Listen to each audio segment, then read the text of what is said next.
मायाटार कस्तो छ? यो मायाटार होमस्टे आफ्नै किसिमले चाहिँ पाहाडले घेरिएको साथीहरू चिनजान भयो भने हामी सेयर गर्छौँ नि त।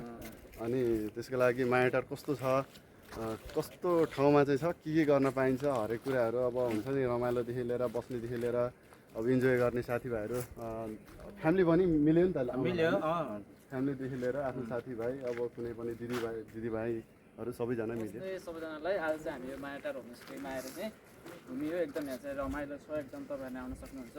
त्योभन्दा पनि विशेष कुरा चाहिँ हाम्रो यहाँ मायाटार होमस्टे सञ्चालक हाम्रो यहाँ दाइसँग चाहिँ दाइको चाहिँ छोटो परिचय हामी चाहिँ लिनु खोजिरहेको छ।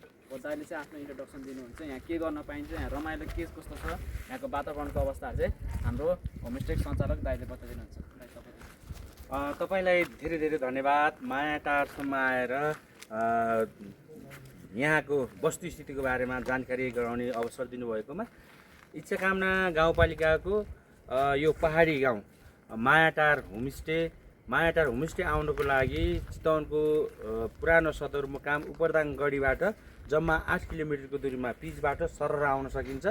शक्तिखोरबाट 18 किलोमिटर छ मायाटार। 18 किलोमिटरमा उपरदाङ गढीभन्दा तल थोरै 600-700 मिटर कच्ची रोड छ, तर सबै किसिमको गाडी बाइकहरू आउन सकिन्छ। अनि भरतपुर विशाल चोकबाट 40 किलोमिटर पर्छ मायाटार आउनको लागि। अनि यता हुदीखोलाबाट नि आउन सकिन्छ र मुगलिनबाट पनि आउन सकिन्छ। यताको बाटो चाहिँ अलिक कच्ची रोड भएको कारणले चाहिँ बाइकहरूलाई मात्रै विशेष राम्रो हुन्छ। र मायाटार किन आउने भन्दाखेरि चितवनकै एउटा भूभाग जहाँ नारायणगढ, टाढी, पर्सा, भण्डारा तल भेगमा चाहिँ एसी लगाएर फेन लगाएर बस्नुपर्ने अवस्थामा मायाटारमा आएर सिरक ओढेर सुत्नुपर्ने हुन्छ। विशेष फरक त्यो छ। यहाँ चितवनको भूभाग भए पनि यो पाहाडले घेरिएको यो डाँडामा समुद्री सतहदेखि चाहिँ 1700-1800 को हाइटमा रहेको यो मायाटारमा तपाईँहरू आइसके पछाडि एकदमै चिसो मौसम पाउनुहुनेछ। र मायाटार होमस्टे सञ्चालनबाट चाहिँ के छ भन्दा यहाँ आउने पाहुनाहरूको लागि चाहिँ यहीँको स्थानीय चिजबिजहरू खुवाउने अनि यहीँको चाहिँ मनोरञ्जनहरू देखाउने गर्दछ। र यहाँ आइसकेपछि यहाँको लोकल बोका, सिस्नु, फापरको ढिँडो, कोदोको ढिँडो, त्यस पछाडि लोकल बोकाहरू, अर्ग्यानिक जडीबुटी खाएको, सिराइचुलीको फेदीको चिसो पानी त्यो खाएर हुर्केको त्यस्ता चिजहरू चाहिँ खान पाइन्छ। र तपाईँहरू साथीभाइसहित आफन्तहरूसँग र आफ्नो परिवार पनि लिएर आउन सक्नुहुनेछ। गर्मी छल्नको लागि उपयुक्त ठाउँ मायाटार। यतिखेर भने उपरदाङगढी, मायाटार, सिराइचुली लगायतका जति पनि शेरबासदेखि लिएर जति पनि धेरै होमस्टेहरू खुलिरहेका छन्, यो नयाँ पर्यटकीय हबको रूपमा विकसित हुँदै गइरहेको छ। र हिजो मायाटार होमस्टे नाम दिएर सञ्चालन गर्दै गर्दा म मात्रै थिएँ भने आज व्यावसायिक रूपमा धेरै साथीहरू उक्लिनु भएको छ। र त्यो सँगसँगै यहाँका युवावर्गहरूले पनि रोजगारीको सृजना भइरहेको, जसले गर्दा चाहिँ युवाहरू चाहिँ साउदी, कतार भिसा लगाएर जानुपर्ने बाध्यताको बिस्तारै चाहिँ 2-4 जनालाई भने अन्त्य हुँदै गइरहेको छ। र म आफै पनि 10 वर्ष चाहिँ लामो समय वैदेशिक रोजगारमा बसिसके पछाडि आफ्नै गाउँमा बस्नुपर्छ, केही गर्नुपर्छ भनेर म फर्किसके पछाडि हो हिजोको दिनहरूमा मसँग तराईमा चाहिँ जग्गा किन्ने पैसा थिएन। तर म प्रदेश गइसके पछाडि 10 वर्ष दुःख गरिसके पछाडि म पक्कै पनि त्यो पैसाले शक्तिखोर अथवा टाढीमा एउटा जग्गा किनेर सानो घर बनाएर बस्न सक्ने हैसियत बनाएको थिएँ। तर मलाई त्यो जुन मरुभूमिमा बसेर आइसके पछाडि मेरो यो डाँडा काँडा हरियाली देखे पछाडि मलाई यो ठाउँ छोडेर जान मन लागेन। र म यही ठाउँलाई चाहिँ केही गरौँ भन्ने उद्देश्यले चाहिँ म लागिरहेँ। धेरै मिडियाकर्मी, धेरै आफन्त, धेरै साथीभाइ अनि पाहुनाहरूले जसरी साथ दिनुभयो, यो तपाईँहरूले पृष्ठभूमिमा देखिरहनु भएको 105 वर्षको घर, जुन घरलाई मैले संरक्षण गरिरहेको छु र पुराना चिजहरू कलेक्सन गरेर राखिरहेको छु। यसले गर्दाखेरि चाहिँ पाहुनाहरूको आकर्षण बढ्यो। आज यही क्रम बढ्दै गएपछि धेरै सामुदायिक होमस्टेदेखि लगायत यहाँका व्यक्ति होमस्टेहरू धेरै खुल्ने क्रम बढिरहेको छ।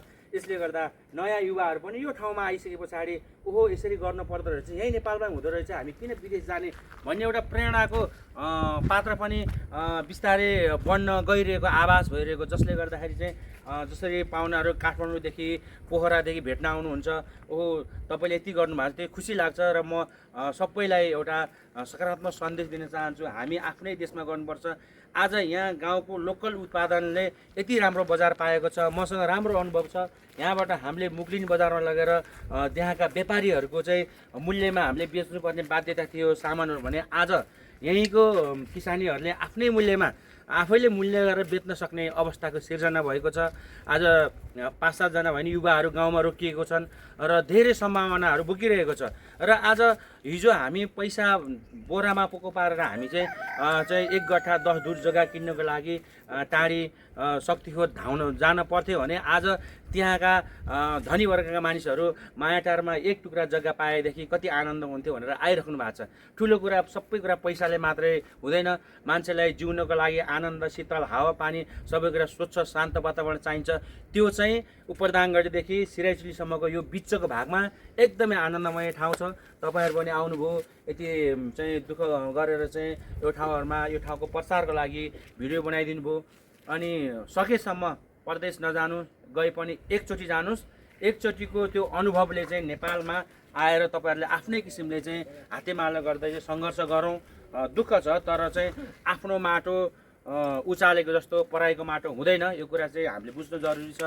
किनभने दुबईमा त 162 तलाको बिल्डिङ पनि चढेर आएँ म, तर चाहिँ त्यो चढेर चाहिँ आउँदै गर्दाखेरि तर मेरो यही भूगोल, यही माटो, यही खरले खाएको खान चाहिँ मलाई प्यारो भयो। म आज चाहिँ म तराई झर्न सक्ने भए पनि म झर्दिनँ, यही डाँडामा बस्छु भन्ने हिसाबले म जसरी लागिरहेको छु। धेरै चाहिँ माथि उक्लिसकेको छ यहाँको जग्गाहरू पनि, सबै कुराको भ्यालुएसन बढेको छ। इभन आज यहाँ काम गर्ने मजदुरको पनि भ्यालुएसन बढेको छ। हिजो 200-400मा काम गर्थ्यो भने आज उसको लेभल बढेर 1800 रुपियाँ नर्मली पुगिसकेको छ। यो एकदमै राम्रो पक्ष हो। र नजिकै हामीसँग 100 वर्षको पुरानोको चौतारा छ, धेरै हेर्न लायकका गुफा छ, रिक्ती खोला पौडी खेल्न सकिन्छ। यहाँ आएर बेलुका क्याम्प फायर गरेर आनन्द साथीभाइहरूसँग रमाउन सकिन्छ। र दिनभरिको काम अनि हप्ता दिनको काम, महिनाभरिको कामको थकान मेट्नको लागि विदेशबाट छुट्टीमा आउनुहुन्छ भने साथीभाइहरूसँग रमाइलो गर्नको लागि मायाटार एउटा मेन पोइन्ट हुनसक्छ। तपाईँहरू पनि आउनु होला। मेरो फोन नम्बर 9842770240 मा फोन गर्नु होला। फोन लागेन भने WhatsApp मा मेसेज गर्नु होला। र तपाईँहरूको यो मायाटारको टिकादाई जहिले पनि तपाईँहरूसँगै छ। तपाईँहरू आउनुहोस्। पैसा भनेको 1 दिन 2 दिन सबैले कमाउँछ, तर पैसा सँगसँगै हामी जिउन चाहिँ जान्नुपर्छ है भन्ने चाहिँ म त्यो सन्देश दिन चाहन्छु।